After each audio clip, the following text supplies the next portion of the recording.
Fellow Toastmasters and welcome guest. A few years ago I went to see my doctor. Within about a minute of our conversation, my doctor was concerned about me. He was like, God, you're depressed and you're anxious. I don't know what in the world I'm going to do with you. He's like, I'm going to send you to a specialist in Nashville. His name's Dr. Newhart. And I'm like, you know, what is this, a TV show? I mean, Dr. Newhart. He's like, we're making you an appointment to see Dr. Newhart, and you need to be in Nashville in his office at 8 o'clock tomorrow morning. I'm like, okay, great. So, go up to see Dr. Newhart. I get there at 8 o'clock.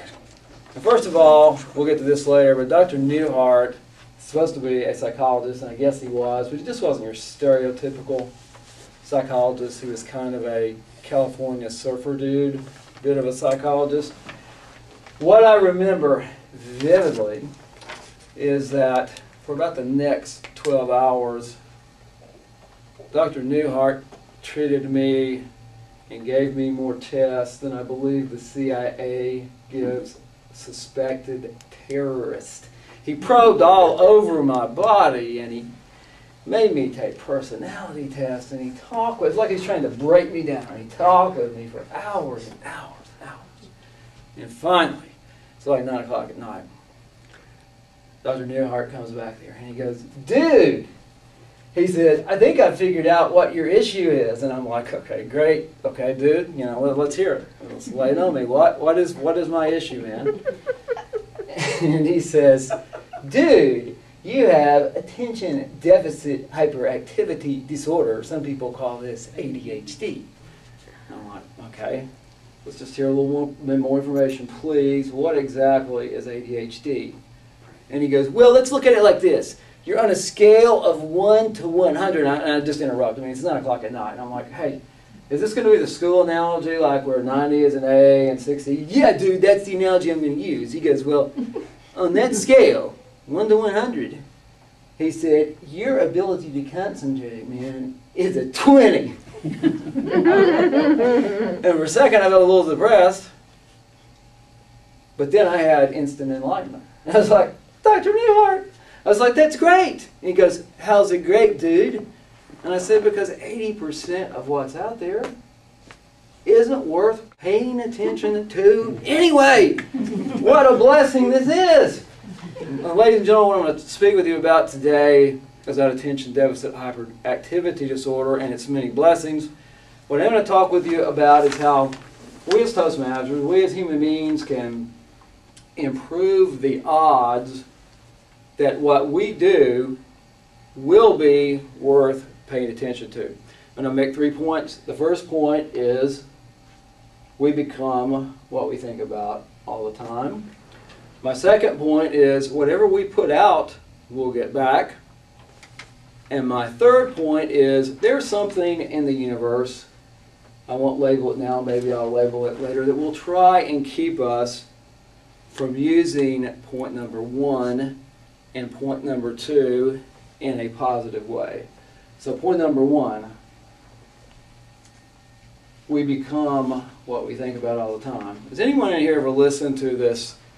He's a motivational speaker before there was Anthony Robbins and Zig Ziglar and all those guys. His name's Earl Nightingale. Anybody ever heard any of Earl Nightingale? Yeah. Mm-hmm. So a few.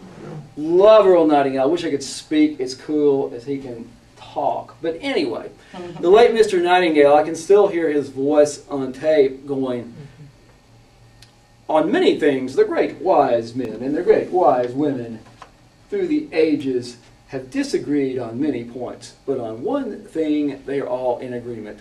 We become what we think about all the time. I grew up in this church, and I learned a phrase here, just as you sow, you shall reap. And it took me, I don't know, way too long. It took me till I was past 40 probably to figure out that that probably applied to what was going on inside my head as well as to what my external actions are. I recently read an interview with the Dalai Lama, the spiritual leader of Tibet. And the Dalai Lama put it like this. He said, if I am thinking thoughts of hatred and thoughts of anger, in fact, I'm meditating on hatred and I'm meditating on anger, and I'm becoming hatred and I'm becoming anger. On the other hand, if I think about loving people and I think about kindness, I am in fact becoming loving and kindness. Second point that will increase the odds that what we'll do will be worth paying attention to for ourselves and those around us is this. We get what we put out. A few years ago I was in Kroger, and my wife and I mean we usually have 2 carts when we go grocery shopping. My wife and I had it was like a wagon train. There was like 10 carts. I don't know how we got them all up there to the register, but we did. And I mean, I'm struggling to get all this stuff out, and out of nowhere, this guy comes up that works there. I think he's a stalker. I'm not sure really what his position in the store was, and he started just picking stuff up out of all these carts as fast as he possibly could pick them up. And I was like, you know, and Kroger wasn't even busy, by the way, when he was doing this. And I said, you know, I really appreciate you doing this, but you don't have to do this. And he said, you and your wife are nice to every single person that works in this grocery store. Now, it took about 7 years for anybody in Kroger to say anything close to that about me, but apparently somewhere in there I'd done some nice things, and that is what I reaped. So we do get what we put out. The final thing, and I can't explain it, you know, surfer dude Newhart probably would have said, like, man, there's a tendency of human beings to self-sabotage in their brain, deep in their psyche. In this church, they call it the devil. Whatever it is, all I know is there's something in me that doesn't want me to use point number 1 and point number 2 to the best of my ability. In fact, it wants me to use them in a negative way. Anyone ever read anything written by Dr. Scott Peck, psychologist? He wrote The Road Less Traveled. Looks like a few nods on Scott Peck. Scott Peck, several years ago, it's a Saturday morning, and he's sitting in the living room at his desk, and he's trying to be the best PhD dad psychologist he can be. He's working while his son's over there watching cartoons. And his son says, Daddy, what you doing? He said, I'm writing a very important book about evil. And his son says, what you doing that for, Daddy? And he said, because this is a problem with the human race and we need to solve it. And he says, no, that's not what I mean, Daddy. What you doing it for? Because all evil is live spelled backwards.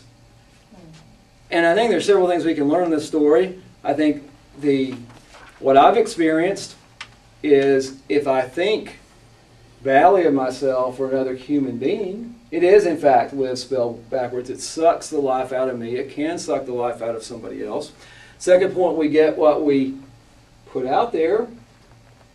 If I'm thinking these negative things inside my head, I tend to put them out there and it tends to come back to me.